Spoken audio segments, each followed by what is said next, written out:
Bonjour à tous et bienvenue dans le Priscana Show, le podcast des personnes ambitieuses qui veulent tout avoir dans la vie. Conseils, astuces, interviews et outils sont au menu chaque semaine pour vous aider à créer la vie et le business de vos rêves. Je suis Priscana Kwaku, coach de vie certifié, et dans cet épisode, on va parler de... Nous allons parler d'amour. Bonjour à tout le monde. C'est un bonheur pour moi d'être là ce matin parce que nous allons parler d'un sujet qui m'intéresse particulièrement et je pense qu'il va aussi t'intéresser.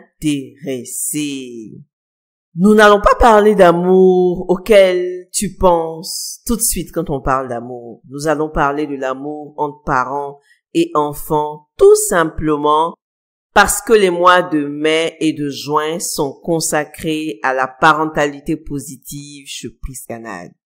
J'ai décidé de profiter de la période de la fête des mères, de la fête des pères qui arrive, pour justement sensibiliser mes fans, sensibiliser tous ceux qui me suivent sur les réseaux sociaux, ma newsletter, tous ceux qui me lisent, qui m'écoutent au quotidien, les sensibiliser sur comment nous pouvons être de meilleures mamans et de meilleurs papas pour des enfants au meilleur de leur santé mentale et physique, au meilleur de leur développement personnel. Et quand on parle d'amour entre parents et enfants en Afrique ici, c'est problématique. Tout simplement parce que nos parents à nous, les parents de l'ancienne génération, ne savent pas dire « je t'aime » à leurs enfants.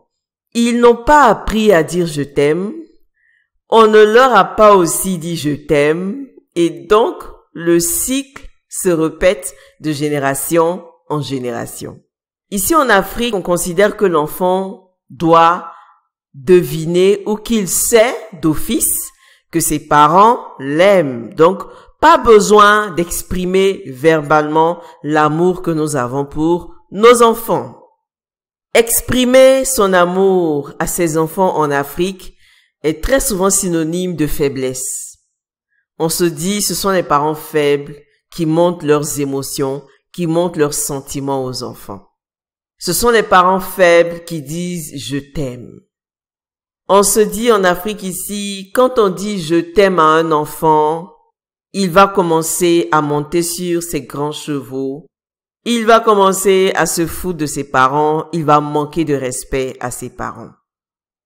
On se dit aussi, l'enfant n'a pas besoin de se sentir trop aimé au risque d'être un enfant capricieux et gâté. Résultat des courses, nous autres avons grandi sans entendre une seule fois un « je t'aime » de la bouche de nos parents. Je parie qu'ils l'ont dit quand on était bébé et qu'on ne comprenait pas encore bien ce que c'était que le langage. Mais depuis que moi je suis devenue une petite fille et que je suis devenue adolescente et que maintenant je suis aussi maman à mon tour, je n'ai jamais entendu « je t'aime » de la bouche de ma maman, jamais entendu « je t'aime » de la bouche de mon papa jusqu'à ce qu'il quitte ce monde. Vous devinez aisément que j'ai grandi avec un vide au niveau de l'amour. J'ai grandi avec un grand besoin d'être aimé, de me sentir accepté, de sentir que je comptais, que j'avais de l'importance et que j'étais quand même venu sur terre parce que deux personnes ont bien voulu que j'y sois. Je me souviens de mon enfance, que c'était une enfance remplie de coups. On me battait très souvent et je pense que ce n'est pas quelque chose qu'il faut cacher. La plupart des enfants ici en Afrique sont des enfants battus. Battus parce que les parents, je suppose, n'ayant pas d'autres moyens pour éduquer leurs enfants, pour apprendre la discipline aux enfants, usent de violence justement pour arriver à leur fin. Et quand tu grandis dans cet environnement, que toi aussi tu deviens parent, maman ou papa, puisque tu ne sais pas faire autrement, tu utilises ce qu'on t'a enseigné. Tu vas utiliser la violence verbale et physique et tu ne diras jamais « je t'aime » à tes enfants, tu ne leur montreras jamais tes émotions, tes sentiments, tu n'iras jamais t'excuser auprès de tes enfants parce que en tant que parent tu as eu tort, etc. En tant qu'Africain, on perçoit l'autorité comme étant le Tout-Puissant, celui qui décide de tout. Et donc nous, on doit être soumis, puisqu'on a grandi avec l'autorité parentale, qui ne nous a pas donné l'opportunité de nous exprimer, de nous expliquer quand, par exemple, on commettait une faute, une bêtise, quand on ne voulait pas obéir. On ne nous laissait même pas le temps de nous expliquer, de nous exprimer, parce que ils estimaient, parents d'avant, que nous n'en avions pas le droit. On grandit donc avec un grand complexe d'infériorité. On a peur de s'exprimer devant l'autorité. On a peur de dévoiler nos sentiments. On a peur de dire ce qu'on pense véritablement. Et on reste muet. Muet dans nos paroles et muet dans nos sentiments.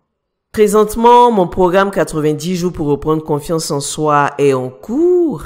Et dans le travail que nous sommes en train de faire, la plupart des hommes, en l'occurrence, ont du mal à exprimer leurs émotions. Parce que on dit les hommes ne doivent pas montrer leurs émotions, les hommes doivent cacher ce qu'ils ressentent. Et je pense que cela a une influence sur tellement de domaines de vie.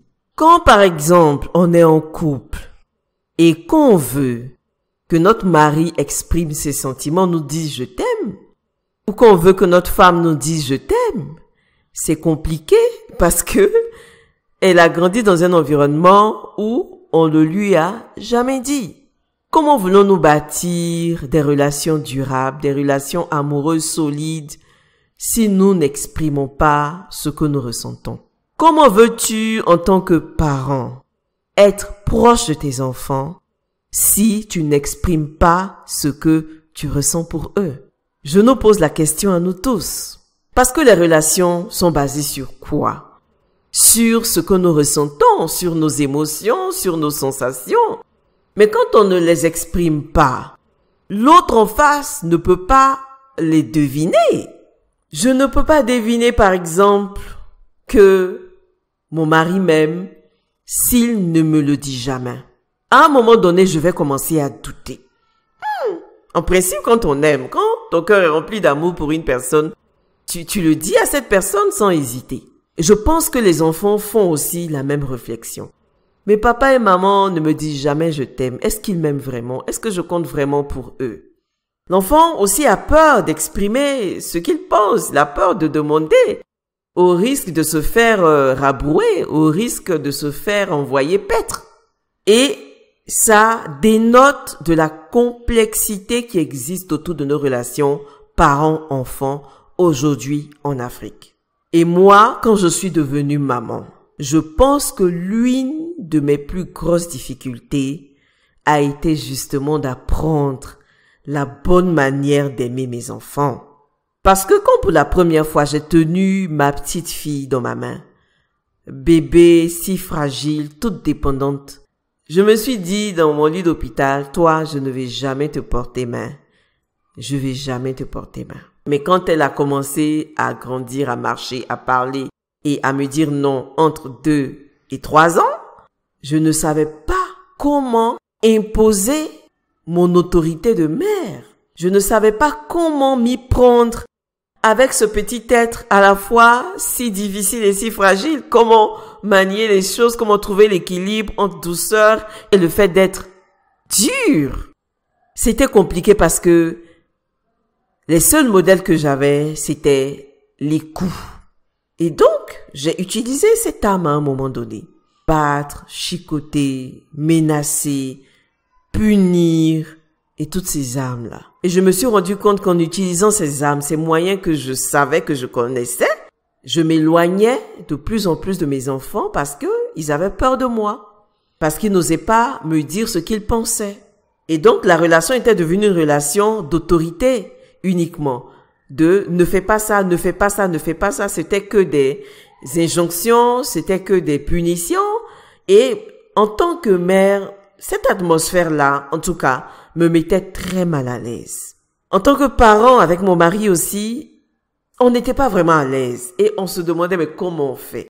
Et c'est alors que, comme vous le savez, j'aime beaucoup lire, j'aime beaucoup me documenter, que j'ai commencé à me documenter sur la parentalité positive en achetant le livre de John Gray qui dit Mars, Vénus, les enfants viennent du paradis. Et quand j'ai lu ce livre-là, véritablement, ça m'a ouvert l'esprit sur la parentalité positive. Et l'auteur, en fait, m'a donné des alternatives au coup, à la menace, à la chicotte. Ça a été un premier point de délivrance pour moi. Le deuxième point de délivrance, c'est que je cherchais à me comprendre moi-même en tant que maman. Je cherchais à me comprendre en me disant pourquoi je bats systématiquement mes enfants. Pourquoi je crie systématiquement sur mes enfants? Pourquoi je suis si nerveuse? Pour rien du tout. Et en fouillant, je me suis rendu compte qu'en tant que mère, quand je suis stressée, je bats. J'ai besoin en fait de me défouler quelque part. Et à la moindre bêtise, je n'hésite pas à riposter, à menacer, à punir sans montrer de l'affection à mon enfant, sans montrer que je le fais pour son bien. Mais je le fais plutôt pour moi, me débarrasser de mon stress, de ma colère, etc. Et après, je me suis dit, mais les enfants ne sont pas mon souffle-douleur. Et je me suis aussi posé cette question-là. Je me suis demandé, le jour où je ne pourrai plus les battre, les punir, quel est le moyen que je vais utiliser pour asseoir mon autorité vis-à-vis de mes enfants? Parce que je ne veux pas les battre toute leur vie. Alors j'ai décidé de changer de façon de faire. J'ai décidé d'utiliser l'amour tout simplement. Et donc je vais maintenant te dire comment est-ce que je suis passée d'une mère qui avait du mal à dire je t'aime à ses enfants, qui les battait quasiment tout le temps à chaque bêtise, à une mère aujourd'hui qui est plus douce, plus calme, plus sereine et qui a su avec l'amour, avec simplement les mots, asseoir son autorité vis-à-vis de ses enfants.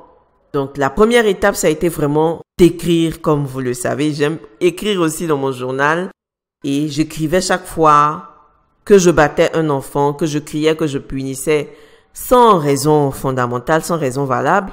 Je prenais le temps d'écrire et de décortiquer tous les événements qui se sont passés et qui m'ont emmené à agir comme ça. Je commençais à identifier quels étaient les éléments déclencheurs de ma colère, cette colère-là que je n'arrivais pas à maîtriser vis-à-vis de mes enfants. Quel était l'élément déclencheur? Le premier élément déclencheur, c'était déjà le stress et la fatigue. Et qu'est-ce que j'ai fait? Chaque fois que je rentrais à la maison, que je me sentais stressée et fatiguée et que je sentais que j'étais dans une phase très très sensible à la colère et tout, je me retirais dans la chambre, je me reposais, je lisais ou j'écrivais tout simplement. Et ça m'apaisait énormément. Parce que j'ai appris à développer cette compréhension de moi-même. Ça m'a permis justement d'être de plus en plus une maman assez stable. Et donc, quand les enfants font une bêtise, quand parce que j'ai 4 enfants, quand par exemple l'aîné vient se plaindre du second, au lieu tout de suite de commencer à crier, à m'énerver, je prends calmement le temps de demander aux enfants qu'est-ce qui s'est passé. Je prends le temps de les écouter et le fait de prendre le temps de les écouter apaise aussi ma colère. Le fait de poser des questions, de bavarder, de chercher vraiment à comprendre ce qui s'est passé apaise aussi ma colère et ça fait que du coup, je parviens à résoudre les conflits de mes enfants tout en étant douce, aimante et gentille. La deuxième étape donc qui m'a permis de pouvoir à présent leur dire je t'aime, c'est que je n'arrivais pas à leur dire je t'aime directement comme ça. Donc j'ai commencé par maman t'aime. J'ai commencé par maman t'aime très fort. Maman t'aime très fort. Et au fur et à mesure, quand je disais maman t'aime très fort, le dire en d'autres mots comme je t'aime très fort est devenu plus facile, plus accessible pour moi. Donc aujourd'hui, j'arrive à leur dire je t'aime très fort sans me sentir mal à l'aise et je me sens totalement bien en le faisant. Donc si tu es une maman ou un papa qui a vraiment du mal à dire je t'aime à ses enfants, je te recommande d'utiliser vraiment ce processus-là qui m'a permis moi de pouvoir le faire aujourd'hui. Nos enfants sont avant tout des enfants. Et un enfant, ça ne réfléchit pas comme un adulte. Un enfant a besoin d'attention, un enfant a besoin d'amour, a besoin de se sentir libre de s'exprimer. C'est comme cela que demain, nous allons bâtir des enfants qui ont confiance en eux, des enfants qui savent exprimer leurs opinions, qui savent défendre leurs opinions. Mais si on empêche nos enfants de parler, et si nous-mêmes on ne s'exprime pas, ça devient problématique. Dire je t'aime, c'est aussi une façon d'exprimer son amour, mais il y a aussi le fait de s'excuser auprès de ses enfants, comme par exemple, on porte un mauvais jugement sur une situation ou quand on punit l'un ou l'autre sans avoir bien compris ce qui s'était passé. Je suis arrivée aussi à le faire, à leur présenter mes excuses et ça aussi, ça a participé à mon processus de guérison.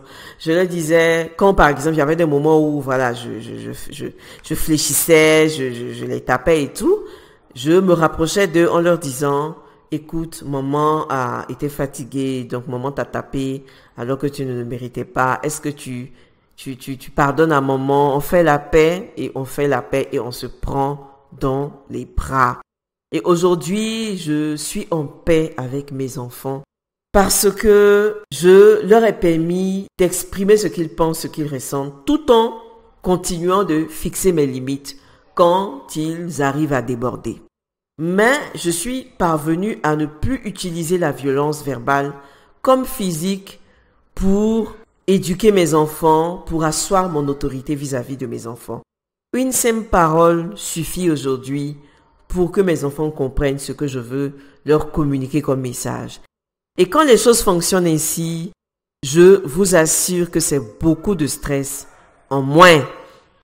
C'est beaucoup de fatigue émotionnelle en moins et ça fait du bien de vivre dans une maison où il n'y a pas de coups, il n'y a pas de cris et tout, où il y a de l'entente, où on se comprend simplement avec les mots et où on exprime notre amour tous les jours.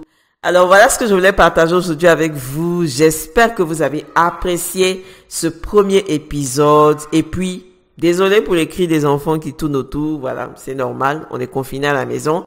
Mais j'espère que vous avez retenu l'essentiel de ce que je voulais partager avec vous et à très bientôt pour le prochain épisode. Bye bye!